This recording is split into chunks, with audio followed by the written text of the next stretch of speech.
How is everyone in terms of COVID, in terms of injuries? What are you looking like for the weekend? We've got less cases of COVID. We're able to fulfil the fixture on Saturday. Still a bit of sickness in the camp, but you know, we'll have to try and rise above it. You've had 3 games unbeaten. You've not conceded in any of those games. Where do you feel you're at the moment as a team? You know, we don't get carried away. The brutal reality is we've conceded far too many goals this season. That's an ongoing focus of ours to try and, you know, rectify that, and we're going in the right direction by keeping clean sheets. But you know, that's a never-ending saga that we've got to keep concentrating on it, working as hard as we can, and then working hard to also not just keep them at one end, but be a potent threat going the other end. And you know, I read Steve Cottrell's comments after the Shrewsbury game, and he said they should have been 3-0 up after 15 minutes and 4-0 up after 23. Well, every shot that you have doesn't go in, and I don't think they had 4 shots on target in the game. We had 23 shots in the game, and probably should have won the game. And that's something that we're not going to neglect by trying to shore up the defence. We're not going to neglect our attacking prowess, and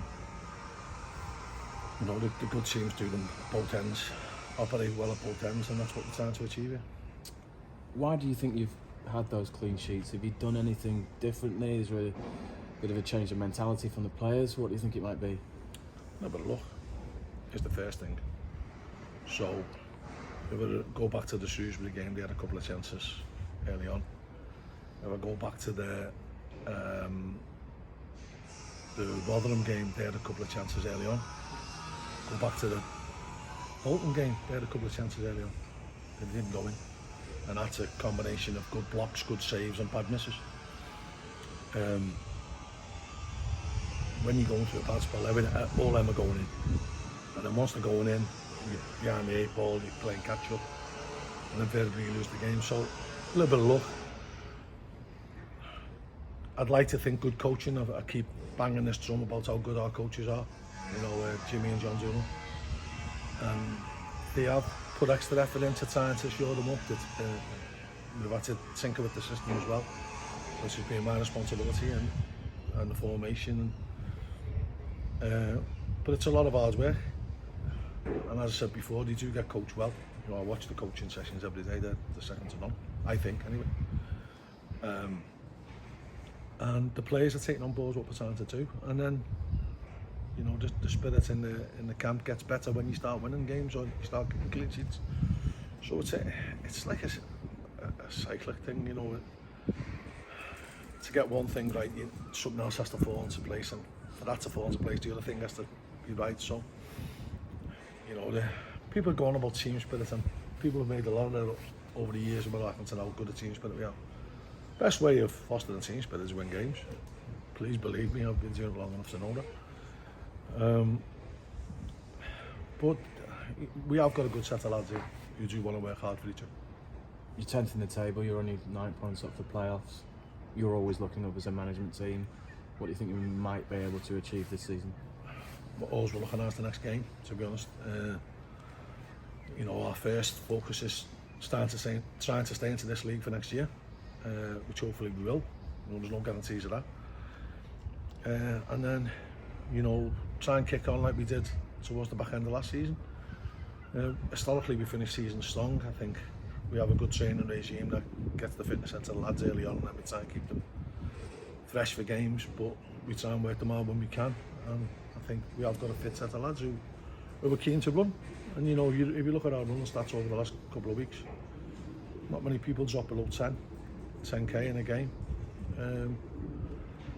And you know, there's certain things that don't go out of fashion in football. Covering lots of ground and running and winning and scoring goals and keeping clean sheets, they'll never go out of fashion. So we'll keep trying to do that. The January window is open. Managers are being asked about transfers. transfers already been made.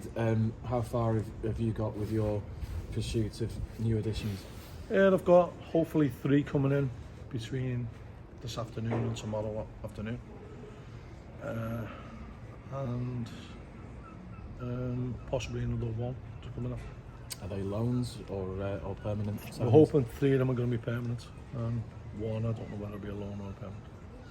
What do you look for in a player when you sign them? Obviously, personality goes a long way. You spoke about the team spirit. You want that to be harboured in them as well, don't you? They've got to be prepared to work hard. They've got to understand what kind of club we are. They've got to be hungry. They've got to want to succeed. They've got to be ambitious. They've got to want to earn a lot of money, not with us, but use us as a vehicle to go and earn a lot of money somewhere else. And if I see that hunger, that's the type of player I want. And players who feel as though they can prove a point with us, we get the best out of them, they get the best out of us, and everyone's happy. Dion Charles left the club last week. Was it the best move for all parties? In the end, it was, yeah. You know, when I said I've got nothing against Dion, you know, he did well for me. Started quite slowly, then had a really good season last season. And, you know, possibly was on the receiving end of a little bit of bad advice initially. You know, I know he moved agents, and that's probably, you know, you can believe what you want to believe, whether players take advice off the agents or their own man. I'm disappointed the way it ended, but I wish him all the best. You know, he's a good lad at heart. You know, he wasn't a bad egg. He never caused any trouble really. And he's keen to do well. He's keen to have a big career. You know, he got called up for Ireland. I think, you know, he wants to make that next step. Whether that will be with Bolton or not, I don't know. But you know, Bolton, you know, a bigger club in name than us. A chance to maybe get a little bit more exposure. But he's got to start getting back to what he can do, and I know what he can do is really good because he did it for us last year. He's got lots of goals, works hard, takes the ball off people, can be a threat. And when he's at it, Dion, he's a very, very good player. Do you expect any more outgoings? You can never say never there, can you? You know, we're at a situation where we can't hold people back. You know, people might say we held Coley back in the last window. We didn't. Colby's crucial to us, but we've got to be fair to the lad as well. So if an offer that's suitable to him comes in, and it's suitable to us, and you know, not just Colby, anyone, that's got to be the way we've got to operate. And then we have to bring more people. Milton Keynes Dons next, 7th in the table.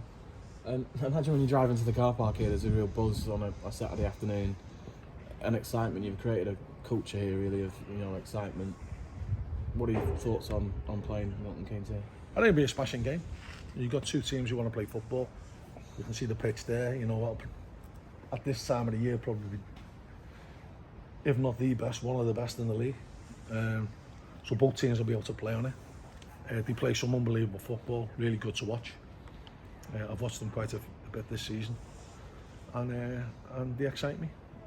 So we have been working this week on areas that we think we can exploit for them, and areas that they're going to pose us threats, and it'll be a good game.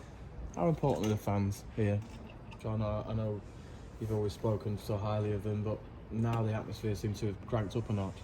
It's unbelievable, and as you said, they have gone up a couple of levels, and we need them. You know, we need that atmosphere here. You know, especially when you have big followings coming from the other teams.